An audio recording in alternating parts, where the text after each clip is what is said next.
Hey everyone, so in this video I'm going to give you a basic tour of the Sketchup interface, and that will be necessary as you move into your new projects.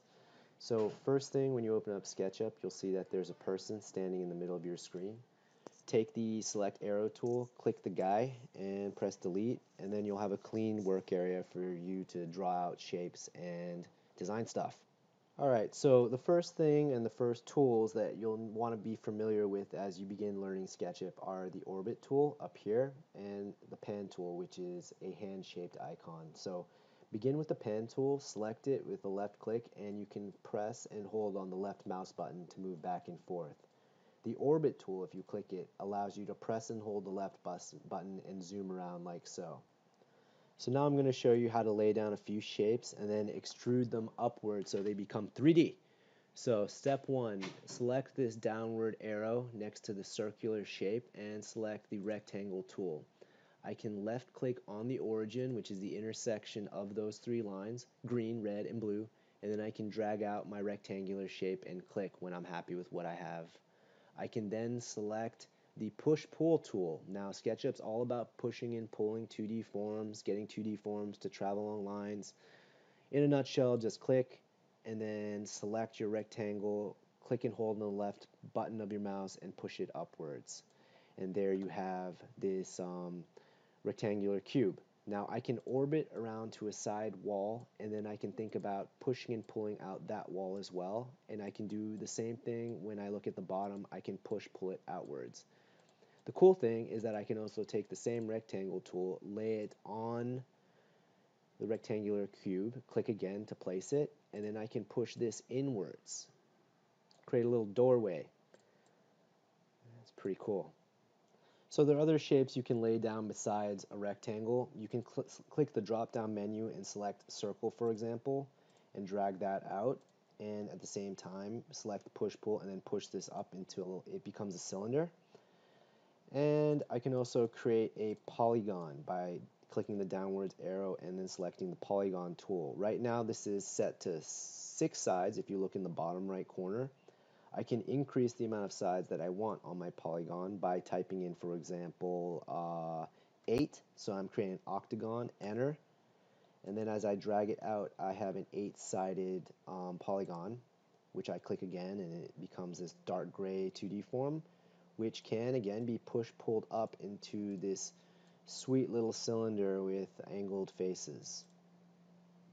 Now let's say that I want these things to be moved a little bit. They're a little congested. The way to do that is select the arrow tool, highlight whatever object you want to move, the whole thing, and then you can take the move tool, which is represented by 4 little arrow points facing out into space, click it, click a point of your object, and then you can push it or pull it in the direction you want it to move to.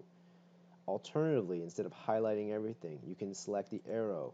You can right click on an object and say select all connected, and then from here you can take the move tool again and then move it outwards.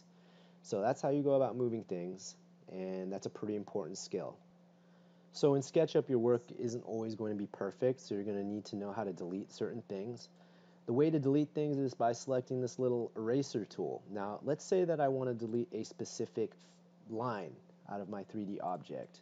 So I'm going to zoom into this shape right here, and I'm using a mouse so I can use the scroll wheel to zoom in and out.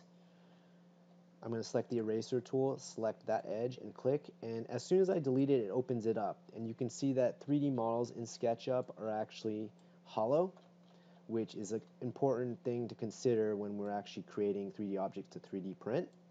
We won't get into the technical aspects of it now, but let's say I want to delete this whole thing right here. I can highlight the whole thing, and then I can also press the delete key on my keyboard to get rid of it. On a PC, you can Control Z something to undo it, and that's how you go about deleting things.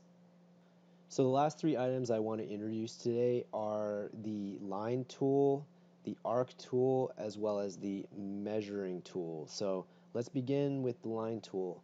Now in SketchUp you can go ahead and you can plot lines by themselves, and that is a distinct feature in SketchUp as opposed to other CAD programs like Tinkercad, where you're just working with primitive shapes and thinking about combining those into something more complex. So let's plot a line. Let's select this line tool and click on the origin, and let's just go ahead and click out some random shape.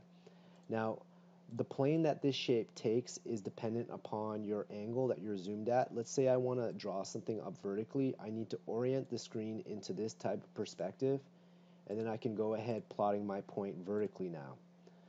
So just like with any other shape, you can push and pull it so long as your shapes don't intersect with each other in some kind of crazy way. Let's see if this one works, and it does.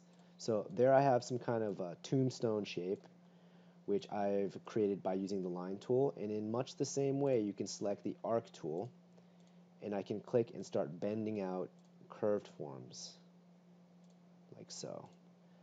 Now, you're not going to get that dark gray shape unless you've created a closed um, form. Like for example, this arc up here isn't closed out, so there's no gray bit, but if I draw a line from here to here, it does become closed out, which allows me to push and pull it.